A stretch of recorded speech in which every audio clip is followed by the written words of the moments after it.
Selamat pagi anak-anak. Pada hari ini kita kembali melanjutkan pembelajaran PPKN. Untuk itu, Bapak harap anak-anak sudah siap. Kita buka bukunya. Nanti Bapak juga akan berikan beberapa slide. Jadi anak-anak bisa lihat.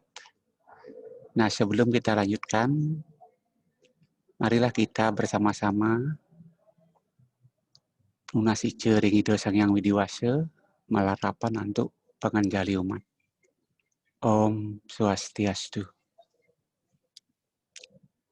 Pada hari ini Bapak senang sekali bisa berkumpul kembali. Walaupun kita jauh, tapi kita bisa saling melihat dan anak-anak Bapak harapkan bisa mengikuti kegiatan ini sampai 35 menit ke depan. Tidak lupa juga Bapak imbau, ajak, karena negara kita masih mengalami pandemi. Untuk itu, Bapak selalu mengharap kalian tetap sehat, semangat. Marilah kita melaksanakan protokol kesehatan yang dianjurkan pemerintah. Cuci tangan sesering mungkin, pakai masker yang benar, hindari kerumunan, jaga jarak, rajin berolahraga, dan makan makanan yang sehat.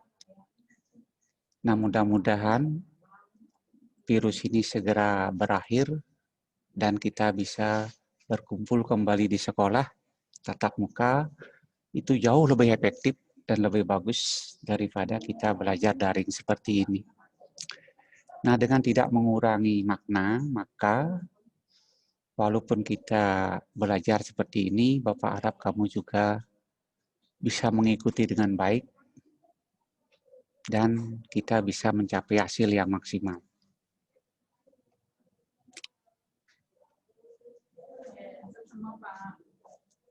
Pada hari ini, Bapak ajak anak-anak untuk ikut memahami. Kita akan belajar tentang sistem hukum dan peradilan di Indonesia. Ini suatu hal yang patut dan harus kalian ketahui karena kita hidup di bumi Indonesia, di mana negara kita adalah negara hukum dan ada sistemnya. Untuk itu wajib kita mengetahuinya.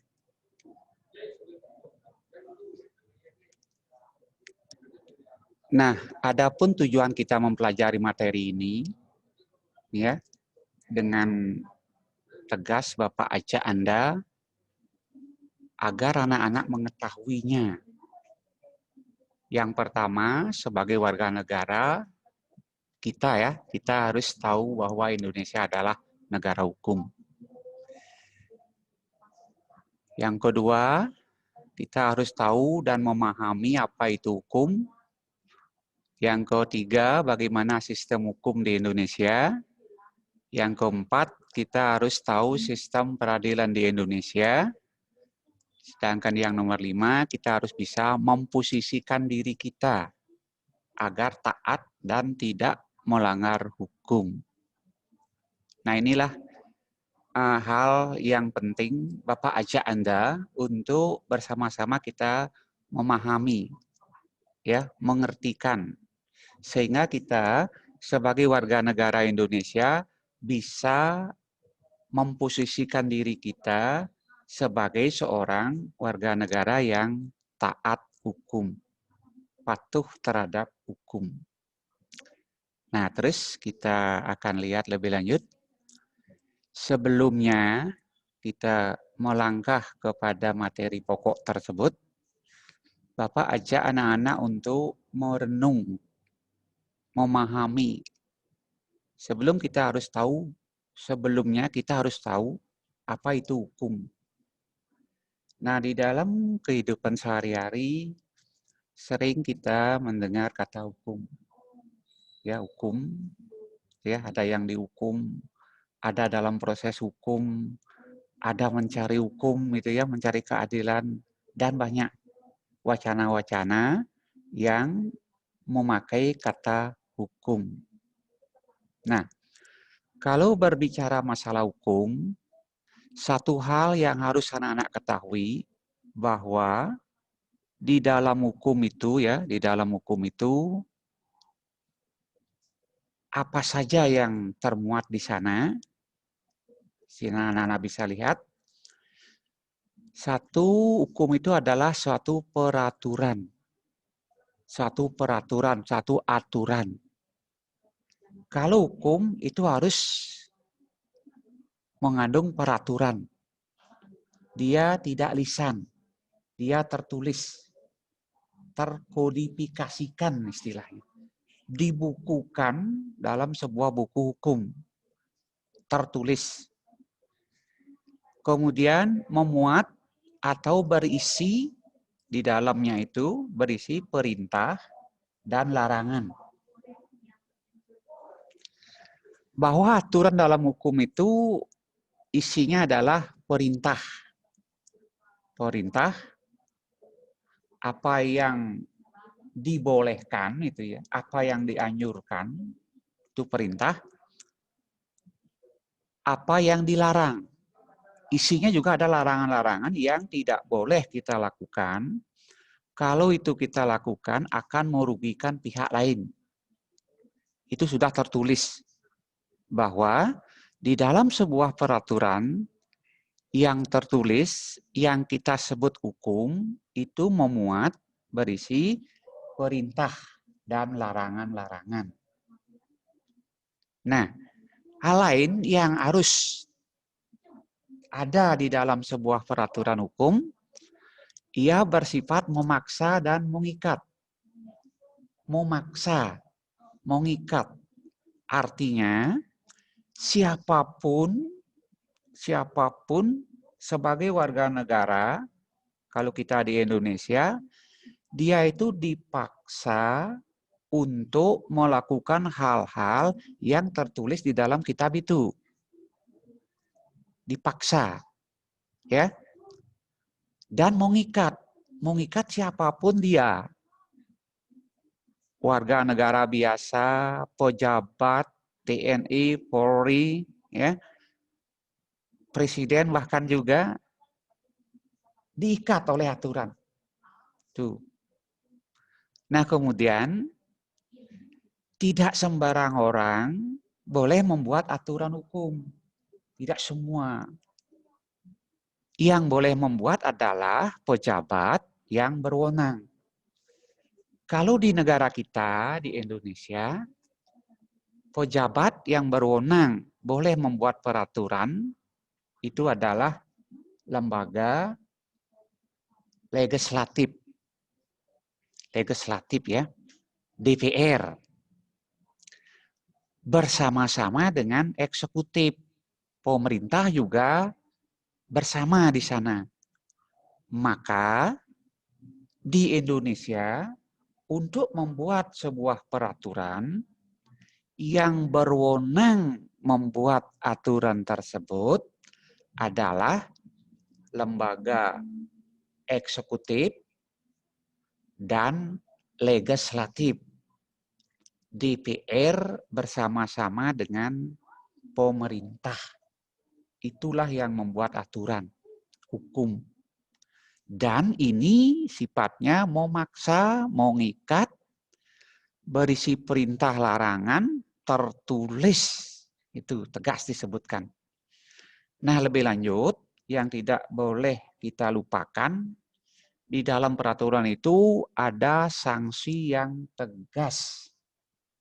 Ya. Sanksi akibat kalau kita melakukan pelanggaran, itu ada sanksinya berupa hukuman. Tergantung daripada tingkat pelanggaran-pelanggaran yang dilakukan. Kalau pelanggarannya sangat berat, bahkan sampai sanksinya itu hukuman mati. Tuh. Kalau ringan, mungkin coba peringatan saja. Ya, wajib lapor itu ringan itu. Kalau yang sedang-sedang dia sudah masuk penjara, dikurung. Nah, itu sanksi tegas. tegas diatur di sana. Kalau tingkat pelanggarannya segini, hukumannya segini gitu. Udah tegas sekali. Dan ini berlaku umum menyeluruh bagi setiap warga negara Indonesia. Siapapun dia, dimanapun dia, kalau sudah melanggar hukum, dia akan mendapatkan sanksi. Itu berlaku kepada semua. Nah, itulah peraturan hukum ya. Ini anak-anak harus ketahui dengan pemahamannya dengan benar bahwa suatu aturan yang disebut dengan hukum yaitu memuat aturan tertulis ya berisi perintah dan larangan, bersifat memaksa dan mengikat, dibuat oleh yang berwenang, sanksinya tegas, berlaku umum. Nah, kira-kira udah paham itu? Kita lanjut.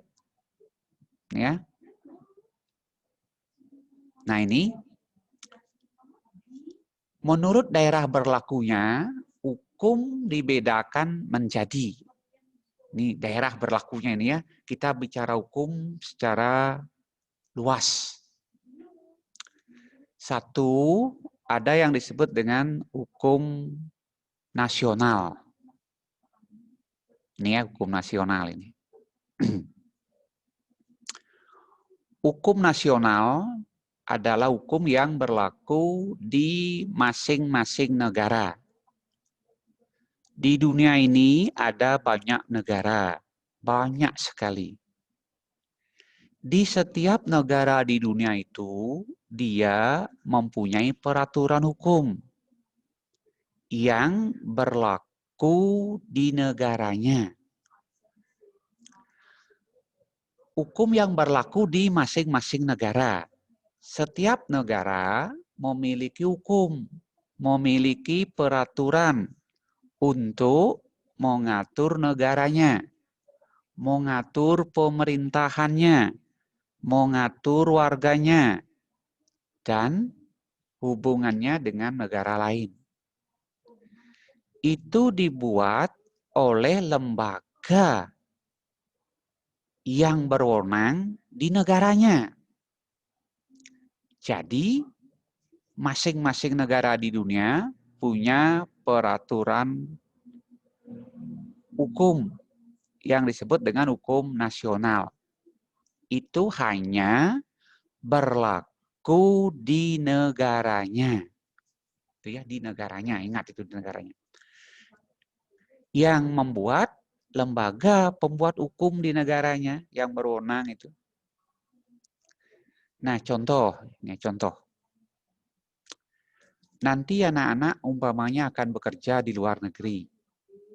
Kamu bekerja di luar, di negara lain gitu ya, katakan di mana lah, di Amerika itu umpamanya.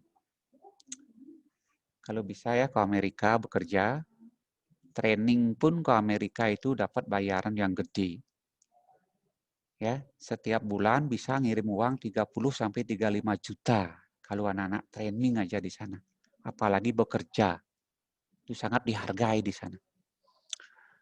Nah, terus kalau anak-anak bekerja di luar negeri, apabila anak melakukan kesalahan, melanggar hukum nasional negara tersebut, maka anak-anak akan diadili sesuai dengan hukum nasionalnya. Itu maksudnya. Hukum nasional kita di Indonesia tidak bisa menjangkau ke sana. Tidak bisa. Maka hukum nasional itulah yang akan mengadili. Dipakai pedoman mengadili. Demikian juga kalau ada orang asing yang melanggar aturan di Indonesia, dia akan diadili dengan peraturan Indonesia. Itu ya, hukum nasional. Yang nomor 2, hukum internasional adalah hukum antar bangsa, berlaku antar bangsa, antar negara. Hukum yang mengatur hubungan antara bangsa yang satu dengan bangsa yang lain di dunia. Atau satu bangsa dengan beberapa bangsa di dunia. Itu hukum internasional. Ini hukum yang mengatur kerjasama antar lembaga-lembaga internasional, lembaga-lembaga negara satu dengan lembaga negara lain. Ini ada kaedahnya, ada aturannya. Itu tidak melibatkan hukum di negaranya. Dia itu tunduk, patuh pada aturan internasional. Nah, itu menurut ya daerah berlakunya. Hukum itu dibedakan menjadi hukum nasional dan hukum internasional. Nah, terus kita lanjut. Indonesia adalah negara hukum. Ya, Indonesia adalah salah satu negara di dunia yang termasuk negara hukum. Indonesia sebagai sebuah negara hukum, dengan jelas anak bisa baca, ini diatur dalam Undang-Undang Negara Republik Indonesia tahun 1945, yaitu dalam bab 1, pasal 1 ayat 3. Dalam bab 1 itu mengatur bentuk dan kedaulatan. Ya. Bab 1 ini terdiri dari 3 ayat. 3 ayat. Ayat 3-nya, pasal 1 ayat 3-nya mengatur berbunyi negara Indonesia adalah negara hukum. Nah, dengan jelas di dalam konstitusi kita disebutkan bahwa Indonesia adalah negara hukum. Ya, kita adalah negara hukum. Karena Indonesia negara hukum, maka di Indonesia ada aturan-aturan yang patut kita taati. Nah, sebagai sebuah negara hukum, anak perhatikan di sana ya, sebagai sebuah negara hukum, Indonesia, negara kita, negara Indonesia diatur dengan hukum. Di dalamnya ada penyelenggara kekuasaan pemerintahan negara juga berdasarkan atas hukum.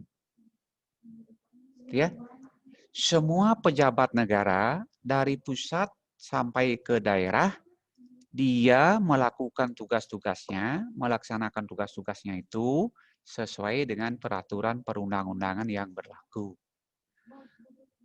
Artinya, semua yang dilakukan di Indonesia oleh para pejabat negara tidak boleh kemauannya sendiri.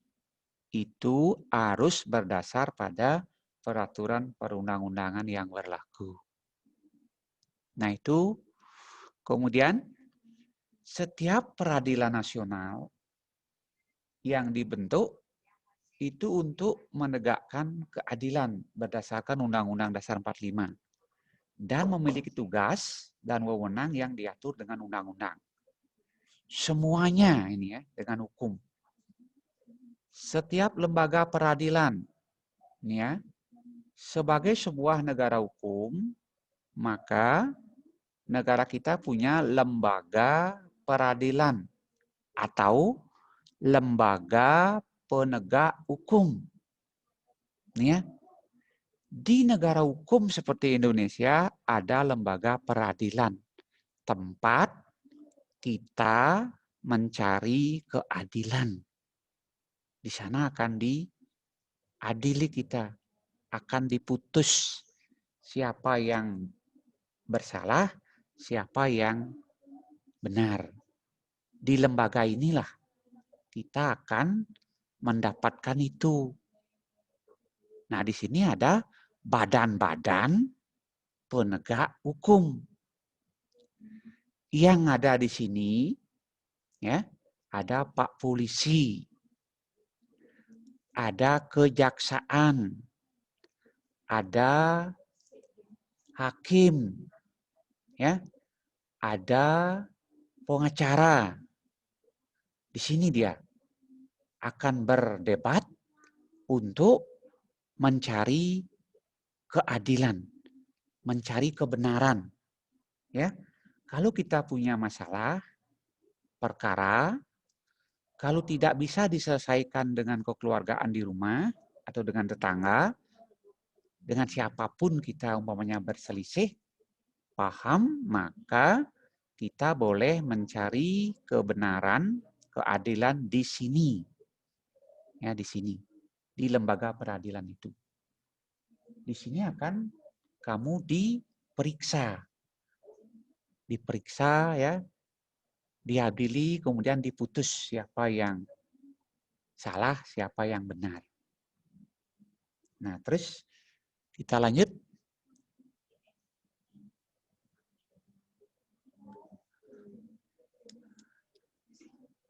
Kita lanjut beberapa hal yang perlu anak-anak perhatikan juga.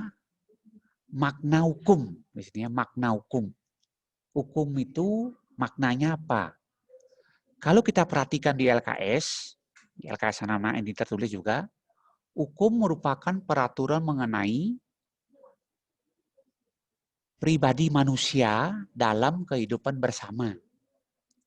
Dibuat oleh pejabat berwenang untuk mewujudkan ketertiban dan keadilan masyarakat.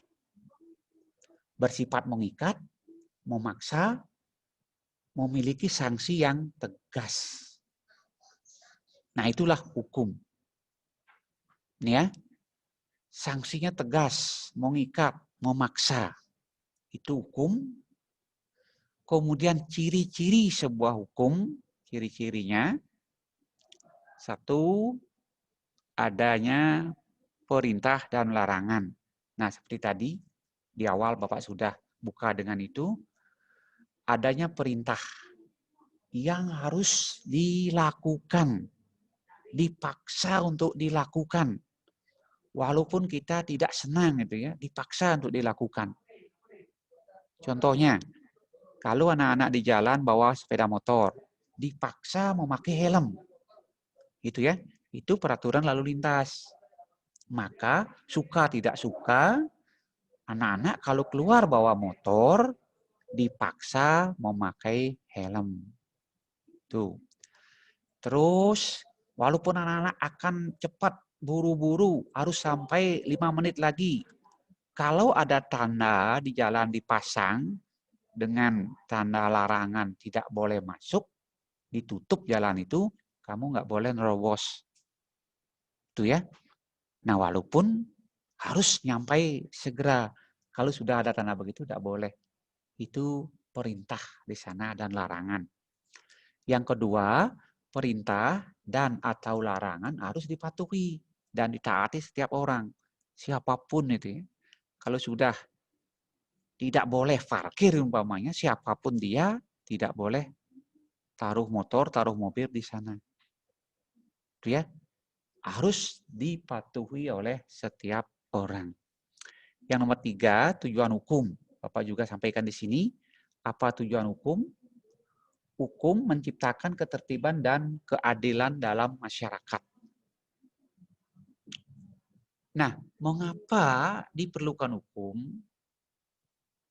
Karena kehidupan kita, manusia itu kebutuhannya sangat kompleks.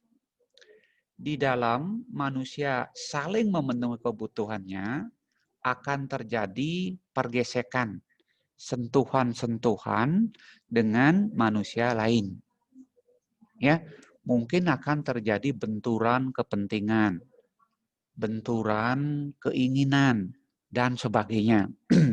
Maka, agar kita bisa memenuhi kebutuhan dan kehidupan itu bisa tertib teratur, maka dibutuhkanlah di sini sebuah peraturan hukum. Ya, dibutuhkan hukum. Tujuannya apa? Menciptakan agar kita tertib, agar kita adil dalam hidup bermasyarakat. Nah, itu kita lanjut lagi. Sistem hukum di Indonesia. Ya, sistem hukum di Indonesia itu tadi. Sekarang kita kenapa hukum itu penting? Kenapa hukum itu penting? Mengapa perlu dibuatkan hukum? Nah, ini kalau kita perhatikan, tujuan hukum akan tercapai apabila kita punya kesadaran hukum. tujuan hukum, kehidupan yang tadi, adil tadi, akan bisa tercapai apabila kita punya kesadaran hukum. Artinya keyakinan terhadap kebenaran hukum dan mematuhi hukum yang berlaku. Kita yakin dengan kebenarannya, maka kita harus mematuhi. Perintahnya kita laksanakan, larangannya kita jauhi. Kalau semua orang sudah patuh terhadap hukum, maka kehidupan kita bermasyarakat akan tertib, teratur, damai. Ya, indah sekali kalau semua sudah demikian. Kalau ada salah satu pihak yang melanggar aturan, yang melanggar hak-hak orang lain, maka kehidupan akan tidak harmonis. Lalu orang-orang yang ingin mencari keadilan, dia itu akan datang kepada yang tadi, lembaga penegak hukum itu. Nah, hal lain yang perlu anak-anak perhatikan, hukum yang adil, ya, hukum itu ingin menciptakan keadilan. Hukum yang adil mencegah adanya kekuasaan yang otoriter. Nah, anak-anak bisa bayangkan kalau tidak ada aturan dalam sebuah negara, maka kekuasaan atau oknum yang berkuasa, dia akan sewenang-wenang, akan berlaku otoriter. Sewenang-wenang dia. Maka perlu diatur. Perlu diatur. Semuanya perlu diatur. Jangankan pemerintahan yang begini besar, kompleks. Di sekolah pun kita diatur. Itu ada hukum di sekolah, peraturan yang kita sebut dengan tata tertib. Mulai dari kamu masuk, anak-anak masuk sekolah diatur. Pagi-pagi jam 7 sudah di sekolah. Melakukan kegiatan yang lain. 7.30 sudah ada di kelas, sudah belajar. Kemudian pakaian diatur. Senin pakai baju apa, itu diatur. Kalau tidak diatur, kamu bisa pakai baju yang tidak sopan, itu mungkin ya. Atau yang banyak punya baju, begitu mengasuh, ganti baju lagi, pakai yang lain, itu mungkin. Atau dia pakai maunya sendiri, seleranya, maka diatur. Ini juga sebuah hukum di sekolah. Demikian juga waktu-waktu pembelajaran diatur. Ya, olahraga berapa jam, bahasa Inggris berapa jam, dan sebagainya. Kalau tidak diatur, ya, demi keadilan, kalau tidak diatur, maka yang suka bahasa Inggris, dia hanya ingin mengikuti bahasa Inggris saja. Yang tidak suka matematika, dia abaikan matematika. Tidak boleh begitu. Maka diatur. Agar adil, semua kamu dapatkan, disusunlah jadwal pembelajaran di sekolah. Nah, itu. Hukum yang adil mencegah adanya kekuasaan yang sewenang-wenang, otoriter. Ya, ini perlu dibatasi penguasa. Dengan apa? Dengan aturan hukum. Jabatannya aja dibatasi kalau di Indonesia. Itu 5 tahun. Boleh dipilih lagi 1 kali. Kalau tidak dibatasi, orang yang suka jadi bupati, dia akan terus mau jadi bupati. Jadi gubernur, jadi menteri ya, akan lama dia akan terus tidak mau dilepas. Maka diatur. Diberikan batas kurun waktu hanya 5 tahun dalam 1 kali periode. Yang kedua bisa dipilih lagi. Kalau dipercaya akan dipilih, kalau tidak dapat kepercayaan, dia akan kalah. Dan ketiga kalinya tidak boleh lagi. Di Indonesia, pejabat hanya boleh 2 kali dipilih. Nah itu.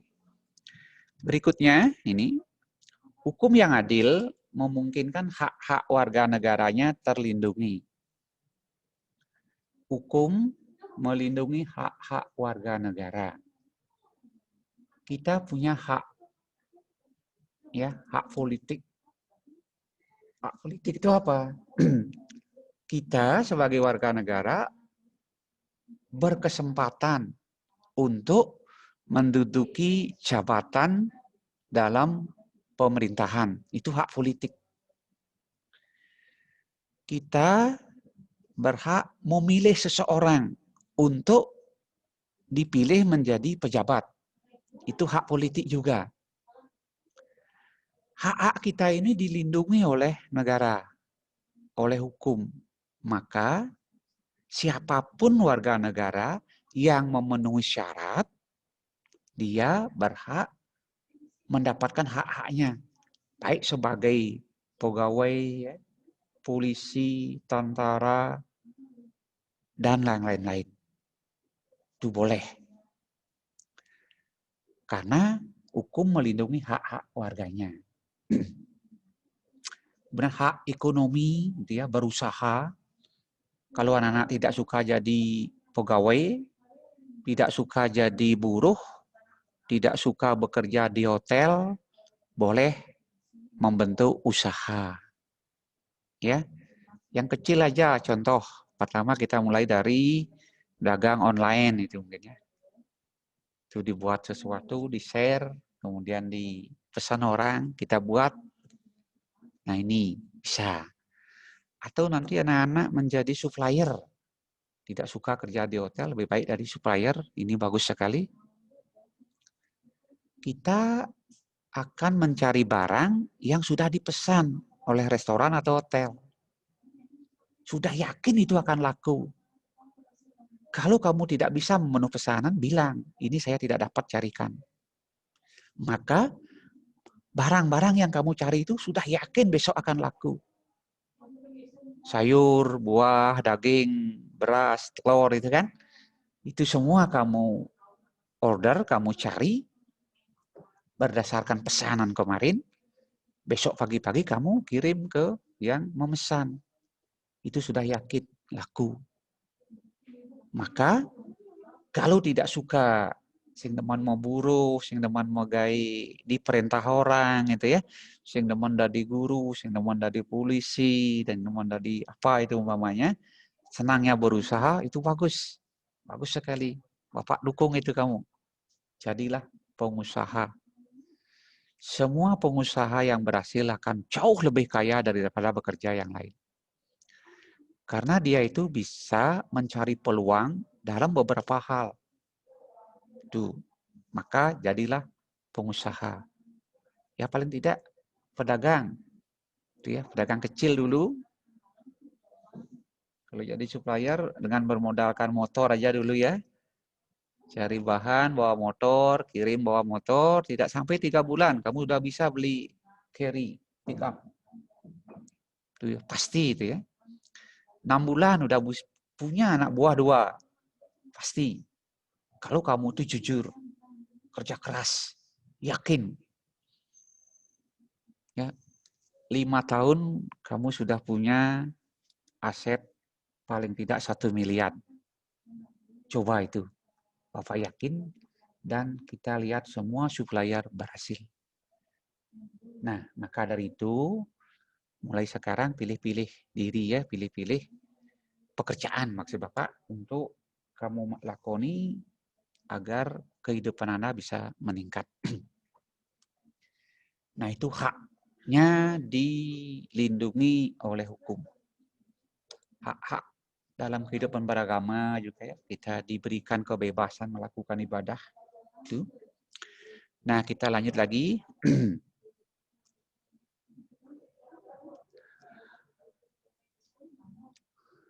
Nah, ini ya, tujuan hukum nasional Indonesia. Tujuan hukum nasional Indonesia. Hukum yang berlaku di negara kita disebut hukum nasional. Di awal tadi Bapak ajak Anda memahami berlakunya hukum itu. Di negara A berlaku hukum nasional negara A. Di negara B juga begitu. Di Jepang ada hukum nasional berlaku di Jepang. hanya berlaku di Jepang. Ya, kalau kamu bekerja di Jepang, melanggar aturan di Jepang, kamu akan diadili sesuai aturan yang berlaku di Jepang. Hukum kita tidak bisa menjamah ke Jepang. Hukum nasional Indonesia hanya berlaku di Indonesia. Nah, terus kita lanjutkan. Tujuan hukum nasional Indonesia adalah ingin menciptakan secara pasti. Ingin menciptakan secara pasti hak-hak dan kewajiban-kewajiban lembaga-lembaga tinggi negara. Ya. Di negara kita ada lembaga tinggi negara. Bagaimana kewajibannya, bagaimana haknya, itu diatur dengan hukum. Semua pejabat negara ini, di pusat maupun di daerah, ya, dan semua warga negara Indonesia, agar semuanya dapat melaksanakan kebijaksanaan dan tindakan-tindakan demi terwujudnya tujuan nasional bangsa Indonesia. Hukum nasional kita mengikat semua lembaga negara, semua pejabat negara, semua warga negara untuk mentaati aturan, menjauhi larangannya demi tercapainya tujuan nasional bangsa kita yang 4 kemarin, yang tertulis di dalam pembukaan Undang-Undang Dasar 45 pada alinea ke-4. Itu ada 4. Mungkin anak-anak masih ingat, satu apa? Melindungi segenap bangsa dan seluruh tumpah darah Indonesia. 2, memajukan kesejahteraan umum. 3, mencerdaskan kehidupan bangsa. 4, ikut melaksanakan ketertiban dunia.